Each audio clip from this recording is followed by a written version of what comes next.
Hey, souls and spirits out there. Welcome back to this sacred interweb space where we explore the wisdom of ancient traditions, modern spirituality, and the timeless truths that help us live more meaningful lives. And today, we're going to take a little pause from our Hermetic teachings to step into the golden fields of late summer to celebrate another turning of the wheel. The festival of Lammas, or Lunasa, is going to happen at the end of this week, so I had to talk about it. As the heat of summer reaches its peak and the first grains are ready to be harvested, our ancestors paused their work, gathered their communities, and honored a truth that nothing can be harvested that was not first planted and nurtured and tended to. Like all of the other festivals we've looked at this year, we will explore the history of Lammas, the myths and the folklore, similar harvest celebrations around the world, and practical ways to celebrate these kind of modern traditions and what they have to offer us. So Lammas is celebrated around August 1st in the northern hemisphere, making it the midpoint between the summer solstice and the autumn equinox. The summer's moving so fast, I can't believe we're already here. It feels like solstice was just yesterday. So this is wild. In many traditions, it's known by two names: Lammas, derived from the Old English phrase half-moss, meaning loaf moss, and Lunasa, an ancient Celtic festival named after the Irish god Lugh. Though these names come from different traditions, they both center around the same reality, the beginning of the harvest season. That's kind of what we have transitioned into. And this is the first of three harvest festivals for the Wheel of the Year. Lammas, the first harvest, Mabon, the second harvest, and Samhain, the final harvest. The crops gathered at Lammas were primarily the wheat, the barley, the oats, the rye, all the grains. These grains represented survival itself. Before supermarkets and food delivery services, a failed grain harvest could have meant starvation for a family or a community. Every loaf of bread carried profound spiritual significance because it embodied the cooperation of the sun, the rain, the soil, the seeds, the farmers, the divine blessings, everything just working in harmony. When our ancestors celebrated Lammas, they weren't merely celebrating abundance, they were celebrating life. Just like all of the festivals on the Wheel of the Year are celebrating life at different stages. And to understand why it also has the name Lunasa, we must meet one of the most fascinating figures in Celtic mythology. Lugh is a solar deity associated with skill and mastery, crafts, poetry, magic, warfare. He was once called the Many-Skilled One. And according to Irish myth, Lunasa was established by Lugh in honor of his foster mother, Tatewe, if I'm saying that right. Tatewe was said to have cleared vast forests so the people could have cultivated the farmland, and the labor exhausted her and she died. So before her death, she requested that the people gather each year to remember her sacrifice. Lugh honored her wish by creating funeral games and seasonal festivals around this time. And think about the symbolism here. The festival isn't simply about abundance, it's about recognizing what was sacrificed in order to make abundance happen. Every harvest requires effort. Every achievement requires dedication. Every success rests upon invisible foundations built by someone before us. Tatewe reminds us that prosperity is never created in isolation. We stand upon the labor of countless others. The food we eat, the roads we travel, the knowledge we possess, all were gifts passed down through generations. Even when I create things, the hats I make. Someone had the idea of making a hat once upon a time to block the sun out of your face. Someone created different shapes in hats. Someone made the paints I use. Thousands of hands could have touched all of the things that I used to even create more before it ended up on my craft table specifically. Someone taught me to paint or how to hold a pencil before I could hold a brush. Someone taught me how to tie my shoes, which I use how to tie bows on hats, and all of these things in one way or another are a gift. And Lammas invites us to remember those gifts and remember the work and the dedication that go into things. Many ancient traditions viewed grain as almost like a living deity, perhaps. The grain would grow during the spring and summer, then it would be cut down during the harvest. Its death allowed communities to live. And the symbolism there is really striking if you think of how it's something that we don't really think about, but if you really think about it, the grain dies so that life may continue. And across Europe, harvest customs often involve creating a corn dolly. I think they're really precious, from the final stalks of the grain. Despite the name, they had nothing to do with corn as we know it today. You can absolutely make them from the corn stalks, but the word corn once meant kind of grain in general. And the spirit of the harvest was believed to reside in that final sheaf. And so the corn dolly became a sacred vessel carrying life. Pause a second. And the corn dolly became a sacred vessel carrying that life kind of force through winter until planting season returned. They kept that corn dolly and then they planted it in the ground for the spring harvest to bring about new life. It's just an ever-evolving cycle. And this reflects one of nature's greatest mysteries. Life emerged through cycles of death and renewal. Seeds must disappear into the darkness before they can sprout. Leaves fall before, new growth appears. The sun appears to weaken before it returns. And again, nothing in nature remains static. Everything transforms. Everything just continues to change. And Lammas asked us to trust that transformation process. And one of the most beautiful aspects of studying spirituality is discovering that people across the world often celebrate these same truths in different ways. That's what kind of led me to this path. I loved seeing that it was often just celebrated just in slightly different ways. All of the things, everything is so similar. So let's travel around the globe a bit and explore harvest traditions that kind of echo this spirit of Lammas. In ancient Greece, the Greeks honored Demeter, the goddess of grain and agriculture.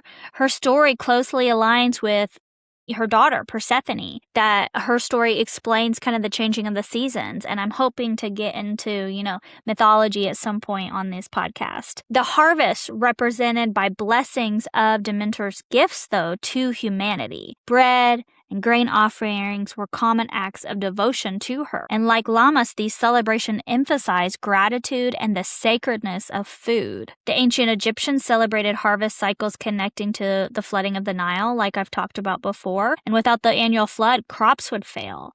The agricultural festivals honored Isis and Osiris and many of the other, there's thousands of gods in the ancient Egyptian kind of deity program, if you will, the Neteru. There's so many different kind of aspects of all of them. But Isis and Osiris were the really big ones. They were said to have brought, agriculture and farming to the people. And Osiris was especially linked to grain. His death and resurrection mirrored the cycles of kind of planting the seeds. And just as grain appeared to die and then return, Osiris embodied that eternal renewal. And the symbolism closely parallels to harvest mysteries kind of found throughout Europe.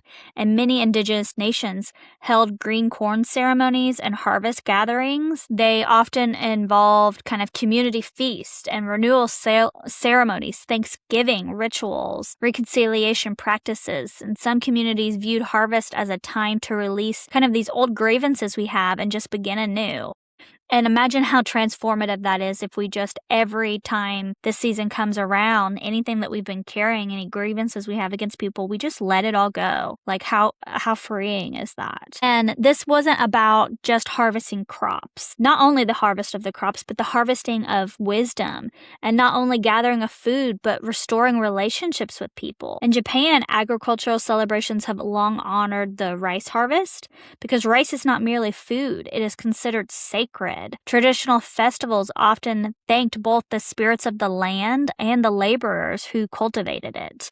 Again, do you see the universal theme here? Gratitude. That's what harvest season is all about, gratitude. Traditional Chinese agricultural festivals, especially those connected to the late summer and autumn, honor abundance and family and ancestors and the successful gathering of crops. Food becomes a bridge connecting the living and the dead, and we'll continue to see this pattern throughout the other harvest festivals. The harvest is not simply economic. It is very spiritual. Across India, there are many harvest festivals that celebrate the blessings of nature and divine abundance. Onam, I hope that I pronounced that right, is one of these. It's a 10-day festival celebrated around August to September in parts of India. And there are fairs and contests for people. The floors are decorated with these beautiful kind of sand designs. A snake boat race, which I don't like snakes, so I don't know what that entails, but I would probably stay away. But there are similar themes in their festivals that correlate with the rest of the world. Offerings are made, communities gather, food is shared, thanks are given, different cultures, different languages, different gods even, yet the human truth emerges again and again. And when abundance arrives, gratitude should follow it. And many people probably assume that Lammas is just simply about crops. But most modern pagans don't even live on farms. I mean, many people live in cities nowadays. So what does the harvest mean? And that answer is very simple. And it's kind of been a theme throughout these different festivals. But Lammas ask, what have you grown this year? Perhaps you've grown confidence. Is it wisdom? Patience? Have you built a business, a relationship, a spiritual practice, a healthier lifestyle? Every seed planted in the spring is now asking you to kind of examine it. Have you nurtured it? Has it flourished? What lessons have emerged? This is why Lammas can feel deeply introspective, especially as we're moving into kind of the darker months of the year. There's still time to make adjustments. So if your seeds that you planted aren't growing as well as you hope to, there's still a time to work on those things. This is a time to kind of pause and assess what is thriving, what still needs attention, and what should be kind of released. What have you already done and is ready to be put down? And so how to celebrate Lammas today? You don't need a farm. You don't even need a large ritual. Lammas can be honored through very simple and meaningful acts. Baking bread, that's probably one of the most traditional Lammas activities. As you knead that dough, reflect on the journey that came from seed all the way to making that loaf of bread. Consider everyone whose labor contributed to your meals. Offer the first bite of a meal to the divine, to the earth, to spirit, to your ancestors, whatever it is. You could create a gratitude ritual, writing everything down you've harvested this year. Personal growth, spiritual growth, life lessons, and read that list aloud. Allow yourself to fully acknowledge your progress. You could walk through a garden or a field or a forest or a park and observe the late kind of summer signs. Notice what's ripening. Notice what is fading. Nature always reflects the lessons of the season. You could host a harvest feast party, gather friends and family, share seasonal foods, tell stories. Community has always been central to these festivals. You could make a corn dolly.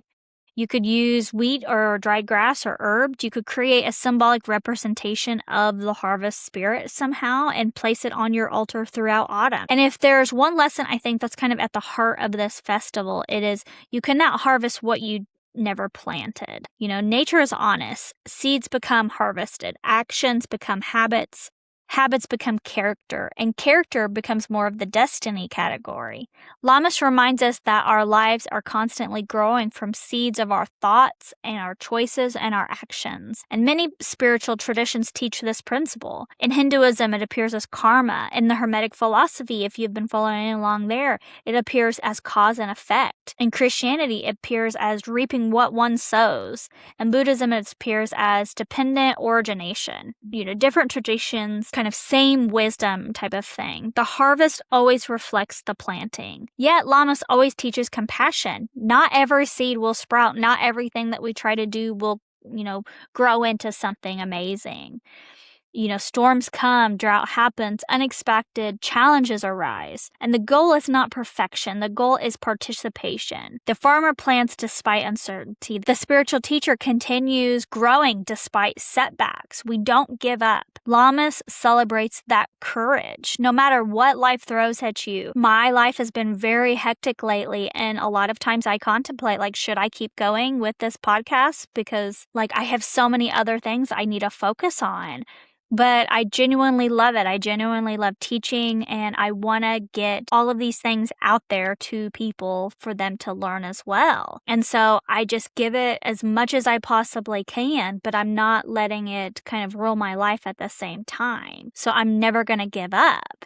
And that's what Lammas really is about. It's about, I look at how far I've come on this particular journey, and, I give what I can, and that's what it's all about. And as we conclude today's journey, I want you to take a moment, if you're able, to imagine yourself standing in a golden field beneath a warm summer sun. The grain is swaying gently in the breeze, and the earth just seems to hum with abundance. Around you are standing generations of people who came before you, ancestors, teachers, guides, and loved ones, and they're smiling as they look upon the harvest that you have created. And not because it's perfect, but because it's yours and you did the work. You planted it, you grew it, you tried as hard as you possibly could. And I think that's one of the greatest wisdoms of Llamas. I don't think life is merely measured by what we achieve in life. I think it's measured by more of what we cultivate, the relationships we nurture, the wisdom we've gathered, the kindness we offer out to others, the seeds we leave behind for future generations. As the first harvest arrives, you may recognize kind of the blessings that you have been given,